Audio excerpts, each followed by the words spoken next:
25 years in prison.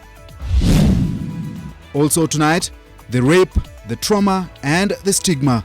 I went into depression for over 2 months. I wasn't able to speak to anyone. But hope and healing. It involves so many other people, so many supports, so many of people coming in and joining together to support a survivor. Plus, Building Bridges Initiative versus Punguza Mizigo, the new political battlefield. You cannot just wake up one morning and go to your office and begin to draft amendment to the constitution. Ama ni shida ya kibinafsi ya kutafutia watu wachache kiti pale juu. And a story of resilience. Miguu nilikuwa nimekatwa, imekatika baada ya ile shambulizi, ilikuwa imekatika chini ya magoti. Hapo sasa ndio maisha ilianza sasa. No legs but standing tall for God. A special feature tonight.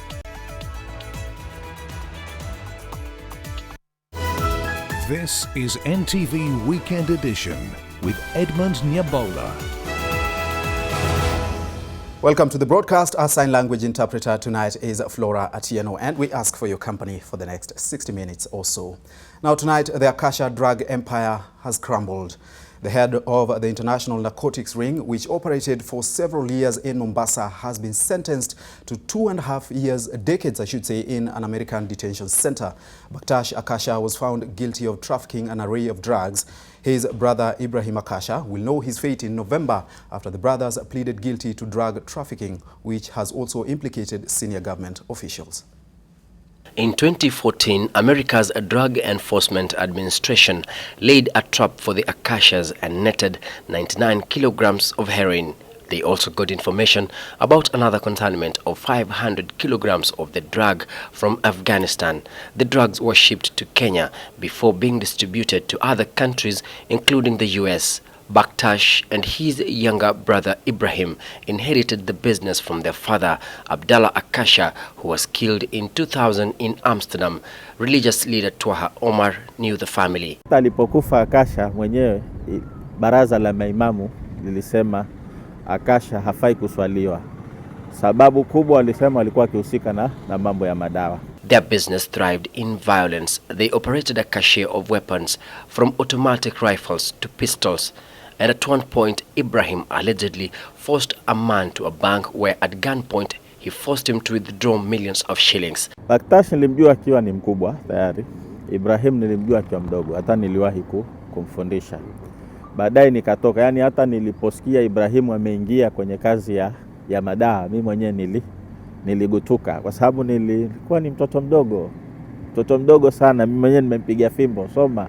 The Akasha brothers were arrested in 2017 alongside their business ally Vicky Goswami. Goswami has been cooperating with US authorities, giving witness accounts of the Akasha drug underworld. They are also accused of killing business rivals, including a South African ally turned rival identified as Pinky. The Akashas were also reportedly at odds with Ali Punjani, whom they are said to have threatened on several occasions. Punjani's home has been raided by detectives on suspicion of his involvement in the drug trade. During the court proceedings in New York, several key individuals were named for their alleged role in aiding the Akashas in their business. A former senior official in the Directorate of Criminal Investigations, a number of judges and several government officials could be extradited to the United States on drugs-related charges if Kenya heeds the call by the US. Ibrahim Akasha will know his fate in November 2019 when he is scheduled to be sentenced.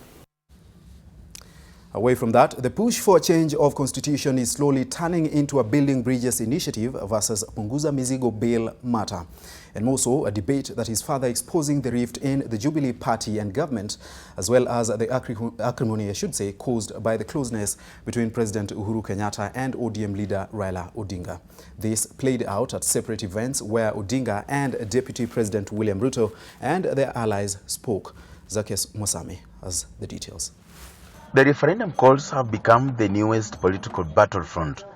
The camp of leaders leaning towards the Building Bridges initiative led by President Uhuru Kenyatta and Raila Odinga, are slamming the Ekuru Okot Punguza Mzigo bill approach. Now you cannot just wake up one morning and go to your office and begin to draft amendment to the Constitution, and then purport to have collected signatures around the country. And you ask people, who were these people who signed the so-called Punguza Mzigo initiative? Katiba sio hii ya huyu mtoto Mturukana anaitwa Aukot. Katiba ni ile mimi nilisema miaka mitatu inayokuja iliyopita. Nikasema constitution inakuja. Mwaka ujao tutakuwa na constitution mpya, mtaipigia kura. And when you see two people in different political formation, the President of the Republic of Kenya, Uhuru Kenyatta, and the People's President Raila Odinga agreeing on change, we are without doubt in a constitution. The battle between Deputy President William Ruto and Odinga, and by extension President Uhuru Kenyatta, is playing out. The DP's allies have already dismissed the BBI and moved support to the Punguza Mzigo bill in what seems to be a fight against alleged efforts to create a position for Odinga in government. Ndio wanatusumbua na siasa mingi ya kusema tubadilishe katiba pande hii, sijui tubadilishe katiba pande hiyo, sijui tufanye ile, tufanye ile. Hiyo mambo yote ya kubadilishana mambo ya katiba, wananchi have the final say. Wananchi ndio wataamua mwisho. Ile shinda katiba iko naye ni shinda ya wananchi ama ni shinda ya kibinafsi ya kutafutia watu wachache kiti pale juu. Zakis Masame, NTV. Away from the politics, recovering from the trauma of a sexual assault takes time. Flashbacks, nightmares, debilitating fear, and in some cases, even depression. These persist long after any physical injuries have healed. Survivors of rape and defilement sadly have to deal with stigma as they nurse the scars of the painful memories they would rather not have. Zainab Ismail spoke to a rape survivor and a mother of two on her journey to recovery. In August 2018, in Kibra, Nairobi County, Monica, not her real name, had a life-changing encounter. On a Saturday, around 10 p.m., I was coming from a friend's birthday. So when I met these four men, two were in front of me, and then the other two were just behind me walking. So I didn't suspect anything until the time that when I went to a certain corridor, nikakuwa attacked na hawa wawili like wewe simama. So kuangalia nyuma, I saw kitu kama kisu. When I tried to talk, wakanifunika mdomo, wakanirarua nguo. One did whatever he wanted to do, mercilessly, you know. Then the first one kumaliza, the second one kutaka kuingia, wakaona tochi inakuja nyuma. Wakanipiga teke ya tumbo, tried screaming. Wakaingia kwa makona because it was dark. Two men rescued and rushed her to hospital, but her recovery journey has been rough. For over like 6 hours, I was unable to talk because I was numb. I was like shocked. And just like Monica says, the impact of sexual violence can go far beyond any physical injuries. The trauma of rape and sexual harassment can have life-shattering consequences. I went into depression for over 2 months. I wasn't able to speak to anyone. I felt like the world has turned against me. And being a mother, I was like, if this thing can happen to me, what of this, my innocent girl? So I was in another world of thoughts. But healing being a process, it involves so many other people, so many supports, so many of people coming in and joining together to support a survivor. But frowns can turn upside down. There is hope after the ordeal, and Monica's life is dedicated to supporting rape survivors in her community, one girl at a time. I'm a mentor, and I do have sessions with the adolescent girls from the age of 10. I'm yet to get justice. I'm yet to. Zainab Ismail, NTV. Now, rape is unfortunately just one of the very many sexual offences committed against innocent individuals. According to the Economic Survey 2019, most crimes against morality have sadly been on the rise in the country. In 2018, the report shows that cases of defilement, which is sexual offences against female minors, forms up to 75% of crimes against morality, rising from 36.7% in 2017. Reported defilement cases increased to 4,767 from 3,487 reported the year before that. Reported cases of rape, as we've just seen, increased to 921 in 2018 from 784 the year before. Reported cases of incest, which is sexual activity with a relative, have risen to 381 in 2018 from 287 in 2017. The only drop in crimes against morality was in sodomy, which fell to 71 in 2018 from 107 in 2017. That positive news is not so positive as long as it keeps happening.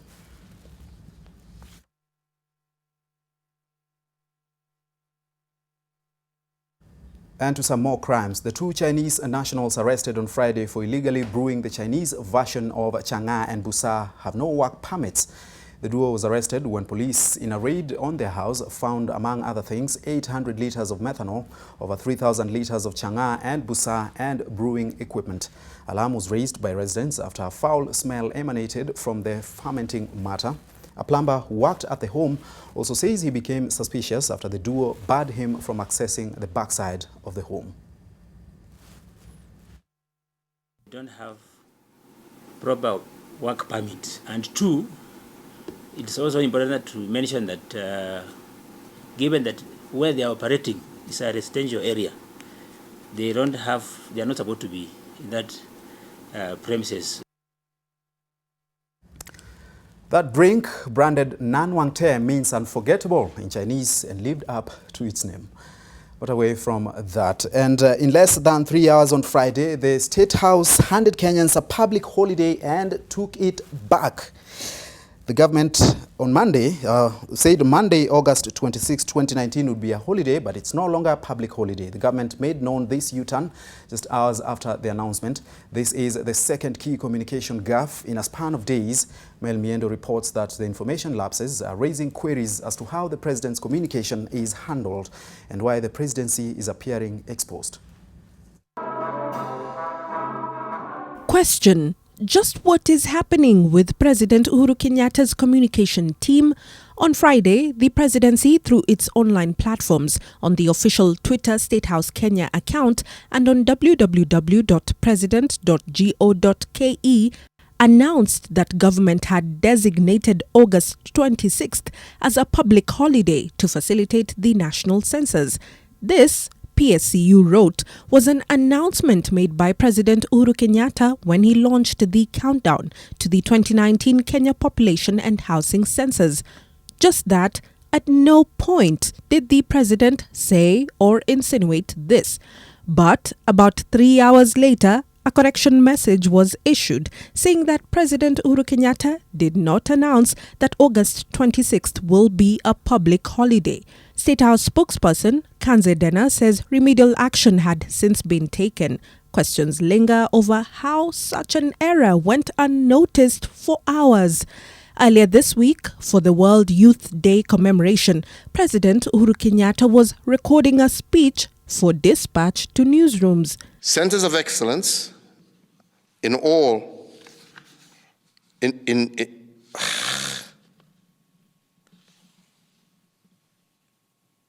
mutakat na mutasnip, yeah? Another point of exposure for the presidency and have been described as a poor show for the head of state and the institution housed at the House on the Hill. Mel Miendo, NTV. The good news has turned into bad news for those of us who hoped that Monday, 26th August would be a holiday. Police in Mombasa have impounded over 2,000 bags of alleged counterfeit fertilizer imported and repackaged for sale at local markets around the county. Detectives say they acted on a tip-off from members of the public and stormed Bangladesh village in Jomvu. The consignment, which area residents say was packed in 50-kilogram bags, belongs to a woman identified as Eunice Mwamba, who police say has been arrested and will help in ongoing investigations. The suspect is believed to be part of the larger syndicate selling counterfeit goods to Kenyans. Meanwhile, the 5,000 bags of mercury-laden sugar allegedly stolen from the Bolore Transport and Logistics Company warehouse in Changamwe is still missing.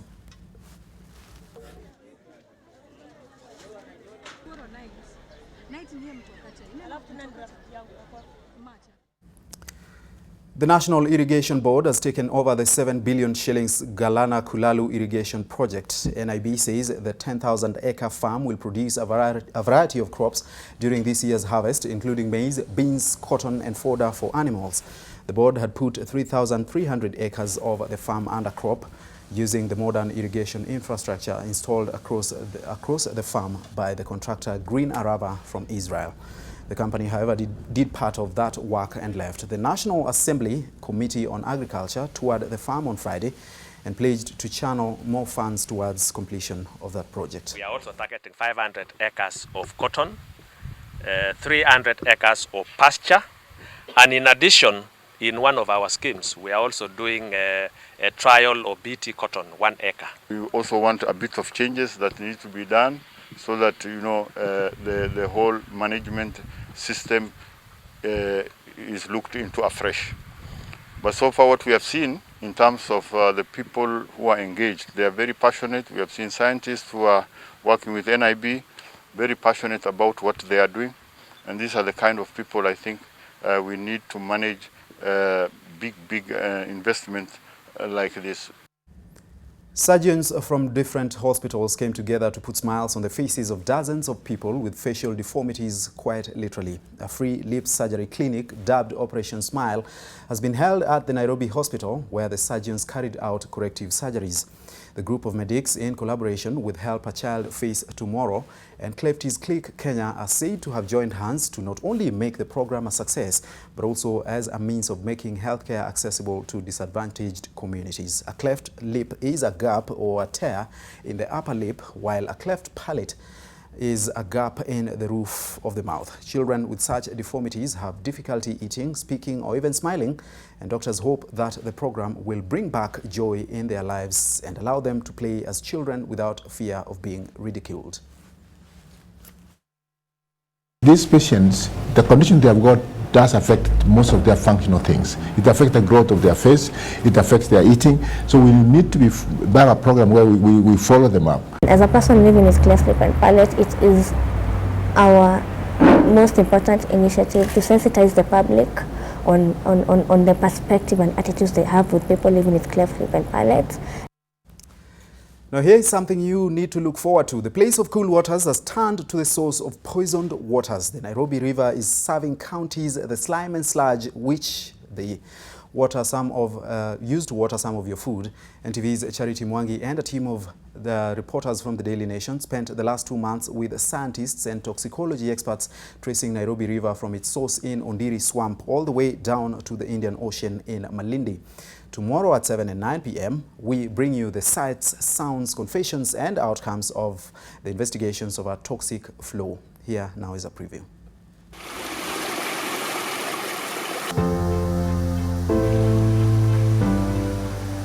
Ningefikiria huu uchafu wanatupa hapa wangeliacha. Kama haya ndo ambayo yanatoka kule yanakuja paka kwa humu mtu wa Sabaki. People upstream of this river don't care. We are polluting the river. Unless the pollution is stopped, we're just damming poison. Mimi nikipeleka hii sukuma huko kwa soko, siwezi kusema inatoka Athi River. Mimi nasema inatoka huko Ukambani. Mali ya umma ni serikali itafanya. And so you dump plastic, you dump materials into the river, and they're going to kill your brother downstream. Are you telling me it's now that there's cancer everywhere, big guys are dying of cancer, that we are realizing there's a problem? We have been incubating a problem. Do stay tuned for that toxic flow on Sunday 7 and 9 p.m. It's among the many features and human interest stories we have lined up for the rest of this month and into next month here at NTV, the home of features. Stay with us. We take our first short break tonight.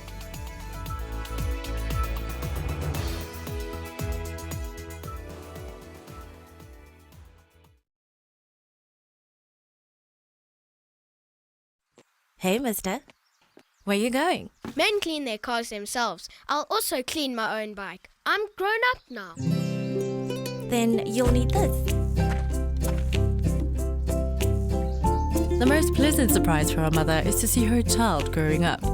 But I know as he learns to take more responsibility, he'll face more dirt, germs, and the risk of illness. That's why you need strong Dettol protection, because Dettol cleans and protects against 100 illness-causing germs. Growing up needs Dettol protection.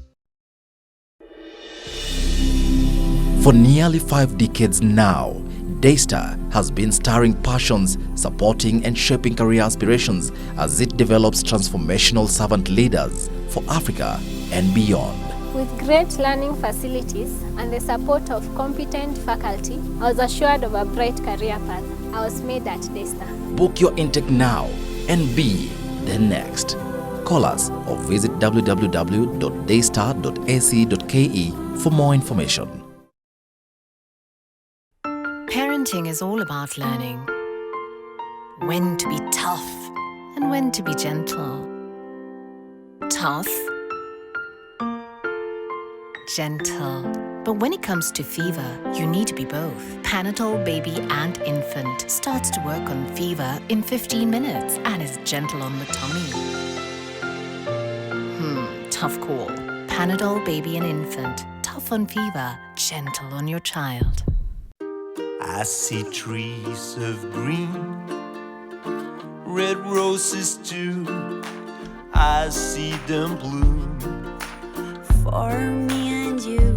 I see friends shaking hands, saying, how do you do? They're really saying, I love you.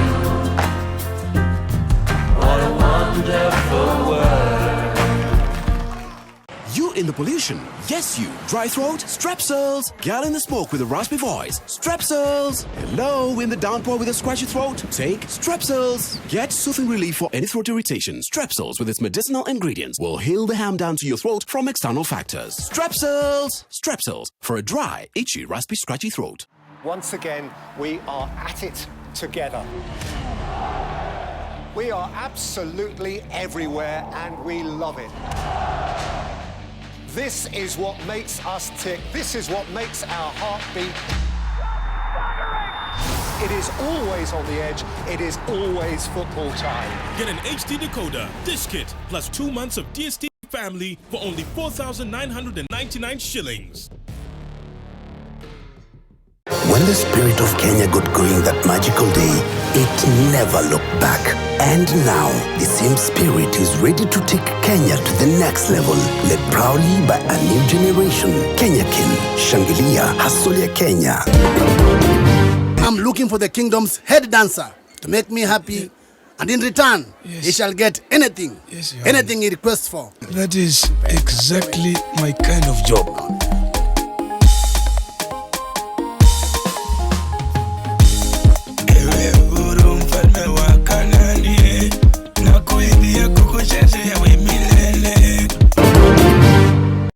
Kisiwa Technical Training is an ISO-certified institution offering quality technical and entrepreneurship training relevant to the changing industrial and market demands. Apply now. Knowledge and skills for better life.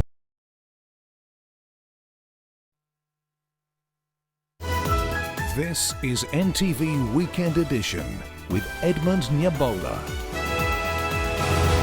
Welcome back. The term Shujaa brings mixed feelings to Senior Private Edwin Wekoba, a tank driver in the 76th Armored Reconnaissance Brigade of the Kenya Army. A Silver Star is among a few other accolades he has earned in his tours of service in the theatre of war. But for the double amputee, his life-changing experience in the line of duty may have changed his life forever, but he takes it as an unexpected opportunity for his resilience and drive to grow. Leila Mohammed visited the military man whose story oozes of strength and inspiration as he still serves in the army for God and country. A picture of what was once a dream, and another that saw him sit above a solid tank of reality. The journey here could easily mirror the terrain the machine traverses. Nilijaribu mara ya kwanza, nikafeli kuingia. Mara ya pili vile nilijaribu, nikachukuliwa, na kuchukuliwa kwangu pia haikuwa rahisi hivyo kuchukuliwa. Baada ya kwenda kwa uwanja, nilikuwa hata nachujwa katika ile awamu ya kwanza, kama ile ya kwanza ya majaribio yangu ya kwanza kuingia katika jeshi. Nikachujwa, lakini nilikuwa na roho na moyo ya kujituma zaidi. Nikaelekea kwa wale watu ambao wako wamechujwa, na kuna askari mmoja akakuja akaniuliza, na wewe si umechujwa? Lakini pia mimi nikamwambia hapana, hawajanichuja, wameniambia nikuje wameniambia nikuje hapa. Nikakuwa na hiyo roho, na akasema kuwa na hiyo roho utafika mbali. The rest tucked itself in the pages of history. With his dream of protecting his nation a reality, the journey to becoming a new man began in 2009 when his name made it to the Kenya Defence Forces Register, becoming a Kenya Army private in the 76 ARB unit, the tank battalion based at the Kenyatta Barracks in Gilgil. In 2014, he was stationed in Kismayo, Somalia, and 3 years later, he was sent to the Taraka Forward Operation Base deep in the Horn of Africa nation. A patrol drive into Fafadoon one morning changed his life as he had known it. Nilikuwa na kifaru ambayo ilikuwa point ka katika kila shambulizi ambayo tulikuwa tunaenda, kwa sababu ya kuamini ile kazi ambayo nilikuwa nafanya. His tank was leading the convoy and was first in line to get hit in an attack. They were hit but had to let the owners on their shoulders shine through and above their situation. They soldiered on, grasping the pursuit for victory with all the tenacity they could master. Explosion ilikata tires za gari ambayo nilikuwa nayo. Na ule Gana ambaye alikuwa katika kifaru changu alikuwa anaendelea kushambulia, na tukaweza kuegeza gari letu kando, wale wengine wetu wakiendelea na mashambulizi. An hour that would serve as a trying one, close to 60 minutes of brushes with death, coming close enough to smell its breath, but finding the fight to have it away. The three-man crew syncing their thoughts and deeds with precision to ensure not only victory, but an exit from their situation alive. Driver yangu alikuwa ameumia kidogo, alijaribu kusukuma gari mbele kidogo, na tukapigana mpaka hiyo magari ikaenda mbele. The battle to destroy the enemy and save his and his teammates' lives took to the skies. Air support came to the rescue. The boots on the ground also charged forward to take full charge of the situation. Sasa tukaanza kusaidia yule alikuwa ameumia. The silent sighs of relief, punctuated by the blood-marked joy of victory, filled the air, which had been numerously pierced by the ammunition and punctured by the will to win. Miguu nilikuwa nimekatwa, imekatika baada ya ile shambulizi, ilikuwa imekatika chini ya magoti, lakini infection ilikuwa inapanda juu pole. Sasa ilibidi wakuje waokoe miguu. On account of this, the doctors made the call, amputation, and that was not all. Mimi baada ya hiyo shambulizi kidini yangu ilikuja ikafail. This would set the stage for his next battleground, his mind. Wakati vidonda vilifunguliwa hivi, nikaona jinsi mguu yangu iko. Hapo sasa ndio maisha ilianza sasa. Hapo ndio kuzaliwa upya sasa. Mambo ya kujikubali. Daktari walikuja wakanielewa hali yangu kwa sababu ya ile hadhi ambao wako nayo, na wakajaribu kiwango ambao waliweza kunisaidia.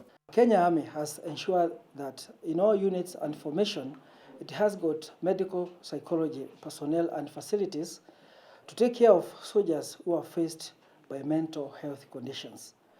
These include but not limited to guidance and counseling for soldiers who exhibit PTSD. And just as army men do in their battlefields of war, they came together to win this one as well. The fight within would be won by an entire brigade, one that the Kenya Army says it dedicates its efforts to win in order to give its men and women in uniform and their families hope for a second chance. After a year, he was allowed back to serve his nation, his situation and circumstances notwithstanding. It's an inspiration to other soldiers, despite the risk that one may encounter during operations, but the resilience is there. The moments spent together at the Wekoba home are priceless and equally rich. The smile on his face brightens his home with a shine that could easily take on the silver star that he has become for others, as he bears an attitude he wears tells of a man who had chosen to believe in victory.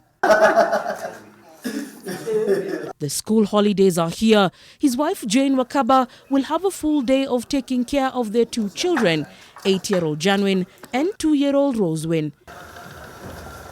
It is time to get ready for work. The task at hand is not an easy one. It takes the kind of skill and precision that nobody prepares you for. But learning how to conquer the unknown is no new feat for Senior Private Wakoba, a trait that has seen him balance the dynamics of life as he wears many hats. That of a husband, a father, son, brother and a soldier, all who remain undefined by challenges. Kwa ile kitu ambayo unapenda, iko kujituma zaidi, haikuji rahisi.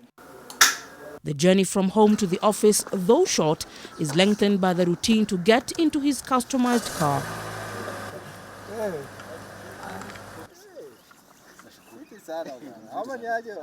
The bonds, just like the lanyards strapped to their arms, binding them to their units, are stronger today than they were when they first became a fighting unit. Yeye ni rafiki yangu sana, because hata tukiwa bado vita Kambura kuanza, tulikuwa tunakaa chini, tunajadiliana, tunaongea, tunasaidia kimawazo. While the love for self and country motivated Senior Private Wakoba to get back to duty, the situation is not the same for others, whose welfare the Kenya Army notes is unique to each, and thus the rallying call of leaving no man behind. Today, the greens and browns that he adorns touch the greens and browns of the earth, the land he vows to protect, even under the toughest of circumstances. Among his new orders at the Kenyatta barracks is to counsel his peers before and after their tours of duty, giving them hope that just like the tree blooms into sturdy frames, time and a good support system can aid in restoration after a storm. Mimi nimefika flowering stage ya kutoa mbegu. Na mbegu ambayo itapandwa huku nje kwa mwananchi wa kawaida ni mbegu ya ujasiri.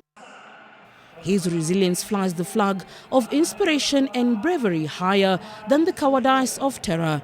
And if the call for duty comes knocking, hakuna kitu inaweza nizuia kupigana. Kwa sababu kama ni mikono, niko nayo. Hata kama ni kitu kingine inaweza tokea, basi tunaweza endelea tena. With an honor of a silver star from their commander-in-chief, the men say they will journey on together until their gallant souls rest. Even he knows that the theatre of war is not easy, not by a long shot. And while many have paid the ultimate price in defense of the nation, many have also fought gallantly and lived to tell their tales of fire behind enemy lines. For many officers in the KDF, like Senior Private Wakoba, the call to serve is a conviction to not only God, self and country, an act that is considered one of valor in service to the nation. Leila Mohammed, NTV, Nakuru County. A beautiful story there told by Leila Mohammed. What our soldiers go through in their job of defending our borders. We certainly wish Private Captain Wakoba the very best as he continues with his life and, of course, with his duties. We take another break on NTV Weekend Edition. When we come back, we have Women and Power, and after that, your favorite segments of the weekend. Stay with us.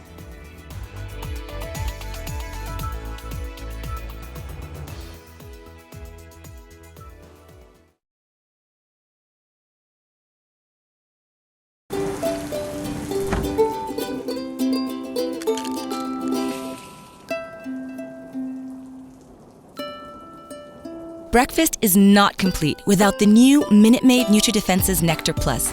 Complete the most important meal of the day with the goodness of great-tasting juice fortified with vitamin E and zinc to complement your family's nutritional needs. Minute Maid Nutri-Defense's Nectar Plus. Breakfast complete. Sensitivity is a short, sharp pain that people experience when they have something hot or cold getting to the nerve of the tooth, causing that discomfort. If the sensitivity is left alone, it may get worse. Dentists recommend Sensodyne to their patients. It's able to get inside the tooth and calm the nerve of the tooth down, and the proof's in the results. It works.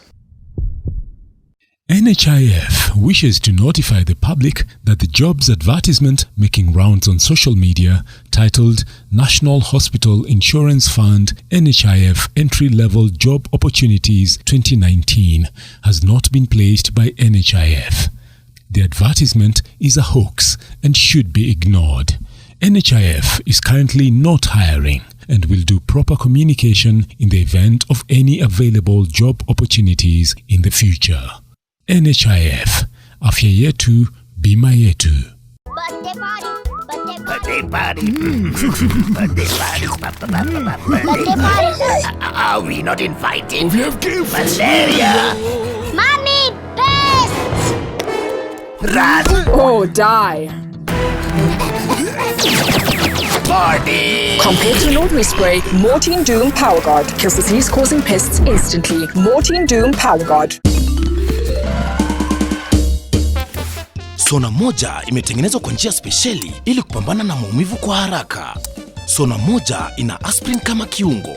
Sona moja, kitulizo kamili. Maumivu yakizidi, pata ushauri wa daktari. When the spirit of Kenya got going that magical day, it never looked back. And now, the same spirit is ready to take Kenya to the next level, led proudly by a new generation. Kenya Kin, Shangilia, Hustle ya Kenya.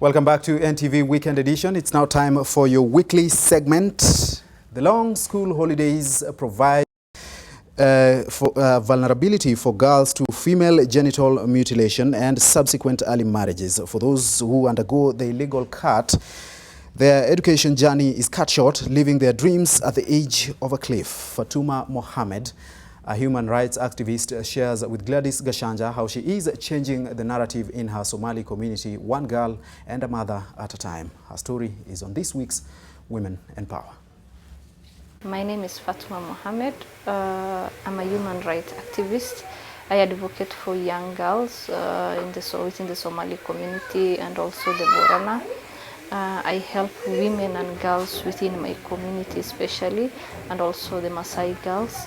My area of focus is early marriage, FGM and rape cases. If a girl is being raped, mostly in my community, they usually come with maslahe.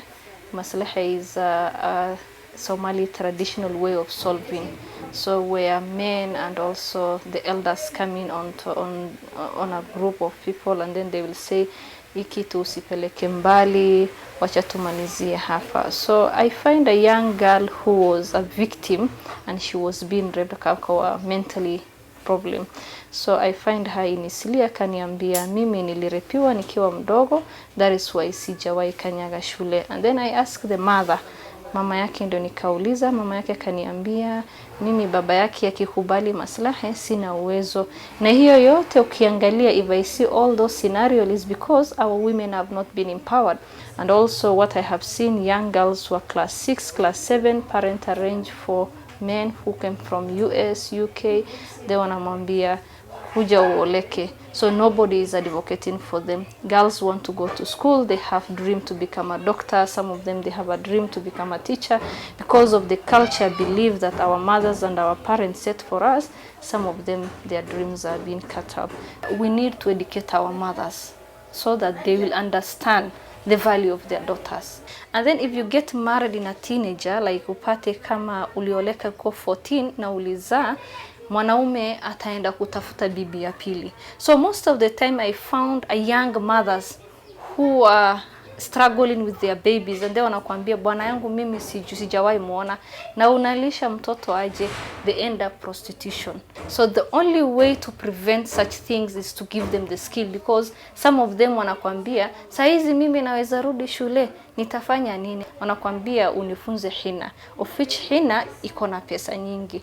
If I train her, like every 2 weeks I train two girls, one mother, mwingine mtoto mdogo, hivyo I mix them. Akitaka kuchora hina, I come to Isili and look for the salons, and I talk to like Najma. I tell her like, do you train girls? Yes, I train. I give you the school fees, please train for me. Mtu mmoja ukipaka hii hina ni 500, kuna zingine za 1000, kuna zingine za 2000. So unaona sasa huyu mtoto anaweza sustain na baby yake. Mostly rape cases ndio wengi sana kwa Wasomali, na hawapendi kupeleka wasichana hospitalini, wanasema hiyo ni aibu, na wengi wao wakirepiwa hawarudi shule. So what I do, I look across my networks, naona nani anasaidia wasichana mambo za shule. Sasa mimi kazi yangu itakuwa shopping na ku make sure that ameenda shule. We have a group of team that who contribute monthly. We contribute monthly. If I say there's a girl need to be trained, tumsaidie juu manake tukiwacha hakuna mtu mwingine anamsaidia. I came far. Pali nimefika right now, men are calling me, Fatma, we are behind you. Come and help our girls. Such a beautiful story there of hope by Fatuma Mohammed. Let's take another short break on NTV Weekend Edition. When we come back, we have your favorite segments. Stay with us.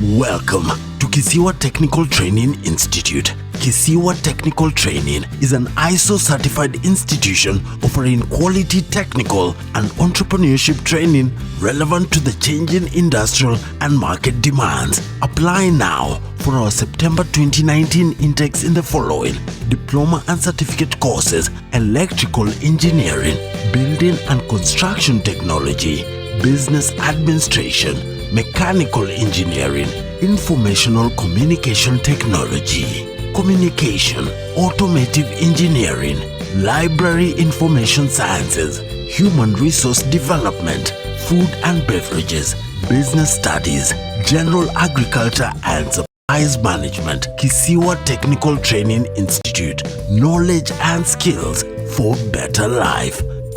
When the spirit of Kenya got going that magical day, it never looked back. And now, the same spirit is ready to take Kenya to the next level, led proudly by a new generation. Kenya Kin, Shangilia, Hustler Kenya. Who wants to answer? Mary? Mary has a toothache. Oh, I see. And who knows why? Because her tooth is too big. No, it might be a hole in her tooth called a cavity. That's why I brush twice a day using Colgate. Imagine this is your tooth and these are food acids that cause cavities. Colgate with calcium and fluoride helps prevent cavities For maximum cavity protection. and now available in a 12-gram sachet for fresh breath. Only 15 shillings.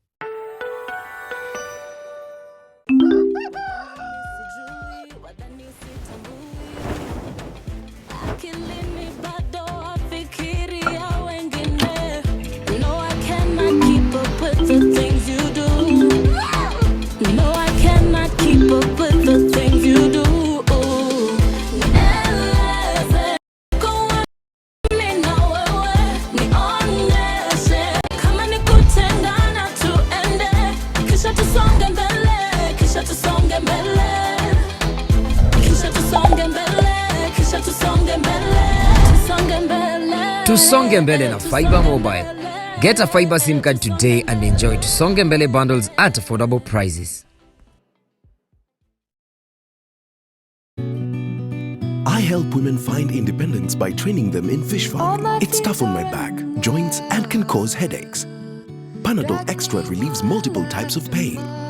Panadol Extra, now with new Optizorb technology, to fight multiple tough pains with 3 times more pain-relieving medicine in the first 30 minutes when you need it most. Seeing them support themselves makes any pain worth it. If symptoms persist, seek medical advice. It's okay, I'm okay. What happened? It's just a little scratch, Mom. How can I play with bigger boys? If I'm afraid of little scratches, right? What comforts a mother most is to see her child growing up. Done, I'll go. Of course. But I know that as he learns to be brave, he'll face even more germs and the risk of infection. That's why you need strong Dettol protection, because Dettol kills 100 illness-causing germs. Growing up needs Dettol protection. Making my family some nutritious porridge is a painstaking process. First, I have to find all the ingredients needed, and there are many. For vitamins, proteins, and minerals, I need cassava, sorghum, millet. You no longer need to go through all that to make nutritious porridge. All you need is NutriPro. You don't have to go through the trouble of finding, measuring, and weighing all these vital ingredients. New NutriPro porridge flour comes fortified with 13 vitamins, proteins, and minerals. This means that you have more time to focus on what's important, giving your family the healthy start they deserve. NutriPro, bringing families together. From Tropical Brand.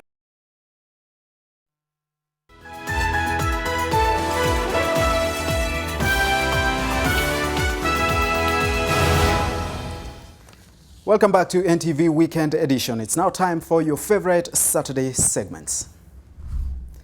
Have you heard about these traffic robot police which assist human officers in controlling traffic in China?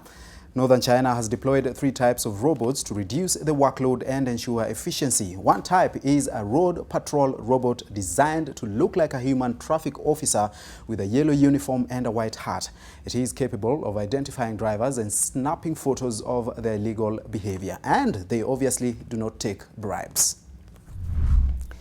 Have you heard of these sprinting robo-shots that help runners get ahead? One of the staff only read about in comic books in the past, wearable exosuits that enhance a person's physical abilities to take a step forward have now been realized. Researchers at Harvard University have unveiled a pair of robotic shorts that assist in walking and running. They apparently enhance your movement and help you monitor elements of kinetics. By the way, have you heard of this artificial tongue that can distinguish between different types of whiskey? Scientists at the University of Glasgow have come up with the tongue, which, quote-unquote, by the way, which can distinguish subtle differences between whiskey types. Essentially, when you put liquids on top of the tongue, the color shifts ever so slightly so you can tell what whiskey it is. This could help you identify those counterfeit whiskeys they serve you at your local.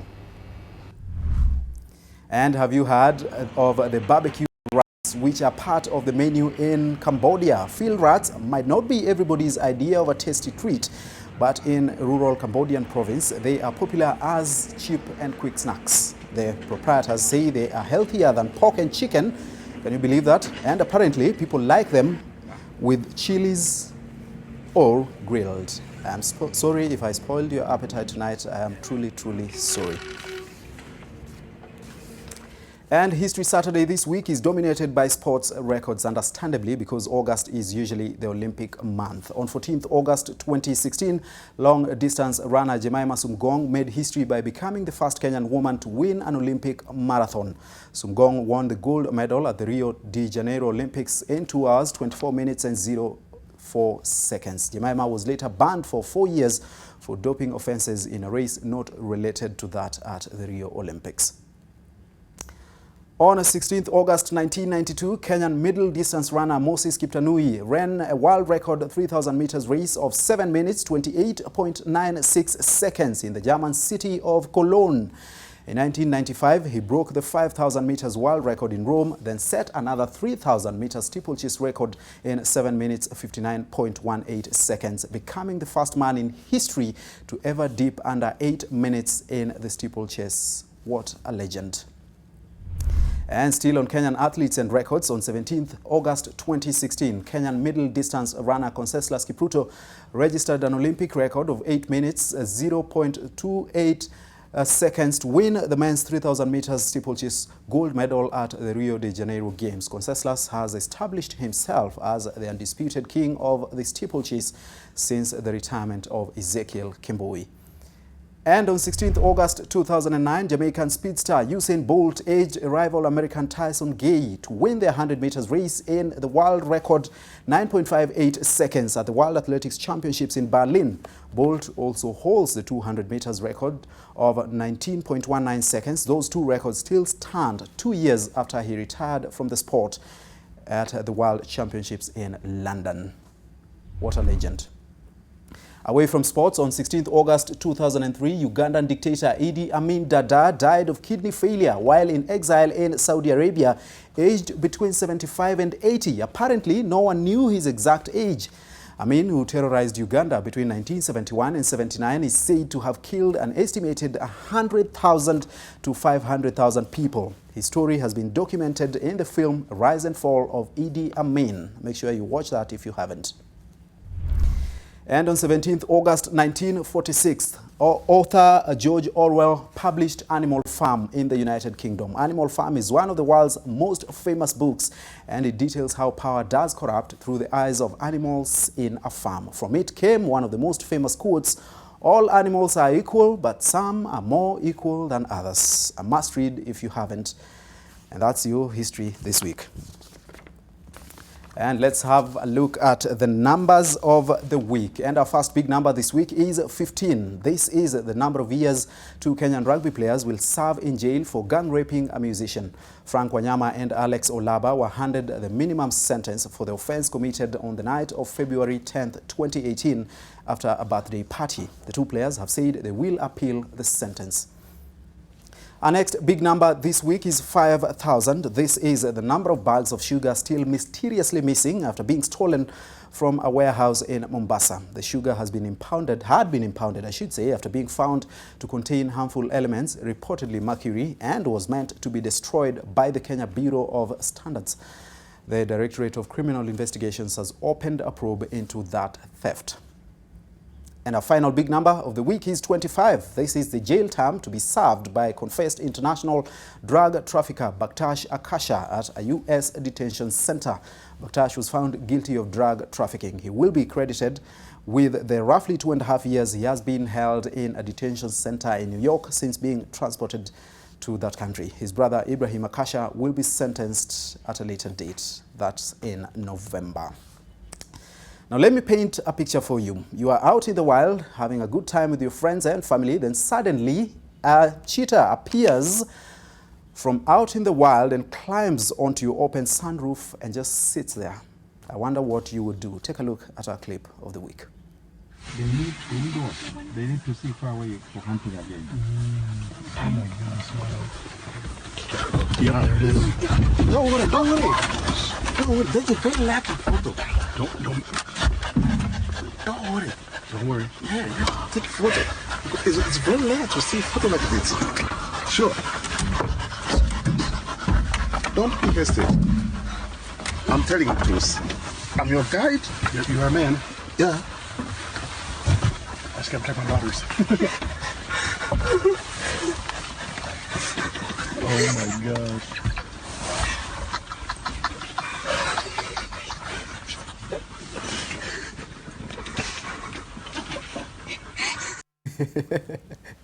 For the life of me, I wouldn't wait. I'd open the door and run away as fast as I can. The tour guide there, interestingly, just stands up and takes a selfie and even says, don't worry, I am your tour guide and I'm telling you it's okay. I mean, how does someone do that? Okay, that's your favorite segments of the week. Coming up is Sports with Warole Kiyu after this break. Stay with us.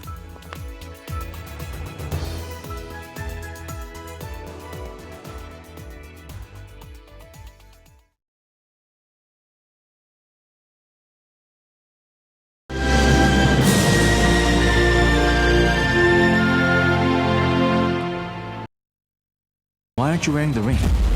2 is company. I don't know what I'm supposed to feel about this.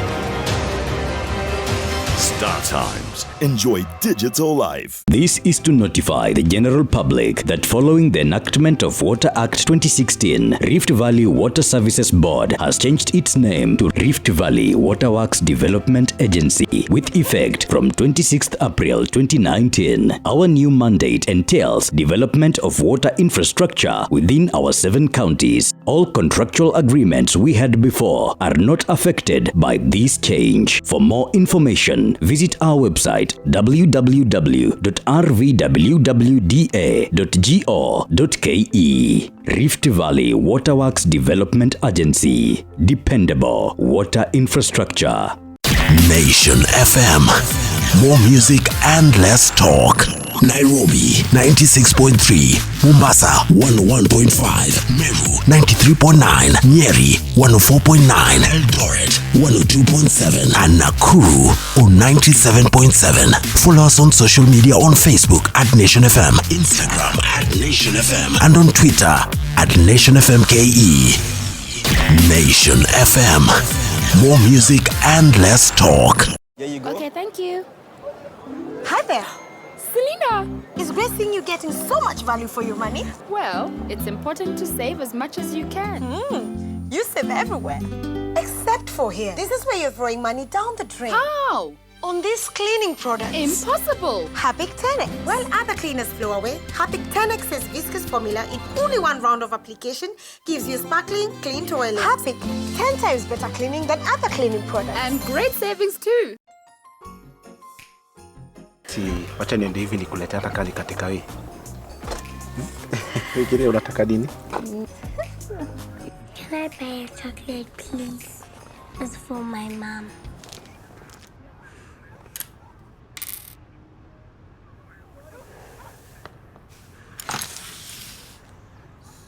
Happy birthday, Mom. Thank you, Bella. There's a class and a half in everyone. When the spirit of Kenya got going that magical day, it never looked back. And now, the same spirit is ready to take Kenya to the next level, led proudly by a new generation. Kenyakin, Shangilia, Hustler Kenya. I'm looking for the kingdom's head dancer to make me happy, and in return, he shall get anything, anything he requests for. That is exactly my kind of job.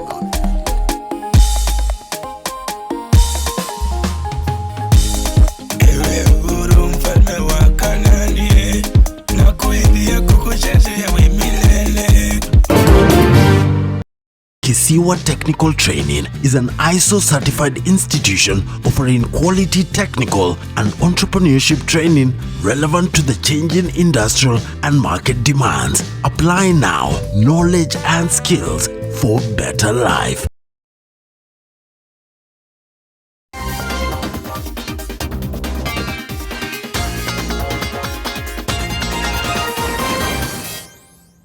It's time to play. Welcome to NTV Sport. I am Warote Kiru. After a week of speculation, Football Kenya Federation has finally announced that Francis Kimanzi will be the successor to Sebastian Minye as Harambee Stars head coach. Kimanzi will be deputized by Zedekiah Ziko Otieno, and the duo will be unveiled on Tuesday, and they are poised to sign 2-year contracts.